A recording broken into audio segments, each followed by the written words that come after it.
we had went through the whole little banquet of, All-American team. He was the offensive player of the year. I was the defensive player of the year, all over to the Heisman, Walter Camp, all these things.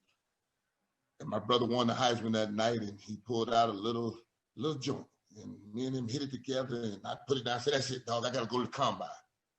23 nanograms, Shannon, and the cutoff was 20.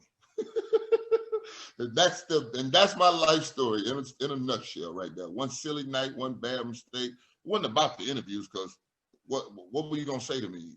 I tell you, look at the tape. I had 12 games, and pick the game you want to watch.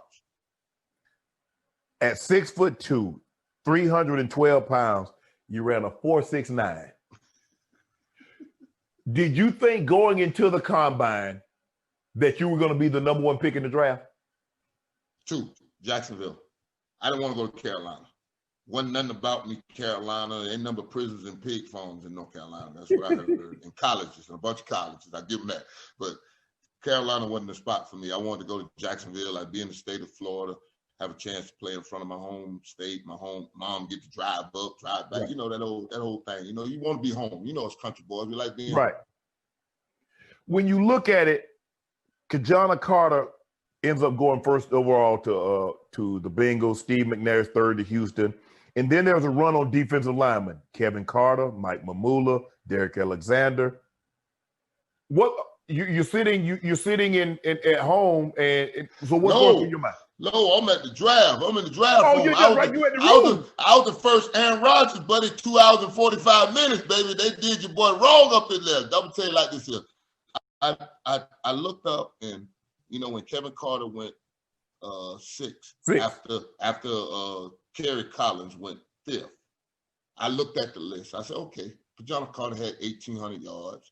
Baselli was a big bad boy over at USC. Al McNair ran and threw the ball all over the world, so I can't complain with that there.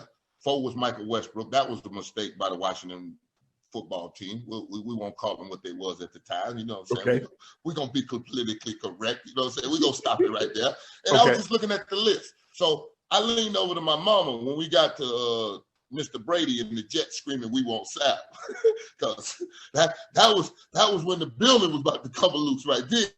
Jet fans wanted to kill somebody. They're like, "What? We got a chance to get 7. We take a guy who caught how many touchdowns? I don't know how many he had, but it wasn't very many." Right. Mr. Outbreak. So I leaned over to my mother. I said, "Ma, they can take all the receivers, tight ends, and whatever they want. But if they take one defensive tackle, we gonna get up and we walking out of here." That's the line I drew, Shannon. Okay. I said, you can take all the DNs, linebackers, whatever you think your need is, go take it. But if you take Ellis Johnson, I'm walking up out of here, because that's a disrespect, and I ain't gonna stand for that. They take Mike Mamula with the 7th pick, Philly. He was the first workout warrior at the combine that blew everybody away, ran 4.35, jumped, lift, did all that stuff. Yeah, broad jump, 10.8, all this. Yeah, all that. Yeah. Put the tape on. So it's going out. You said almost 3 hours, you're sitting there. Tampa is on the clock. Oh, man. Listen, Rosenhaus got a call. He tell me, "Yeah, I think this Tampa." I'm like, at this point, I'm done. I'm like, Tampa, boy. And Tampa terrible at that. Y'all got 11 straight double-digit loss seasons, and y'all questioning whether to take the best player.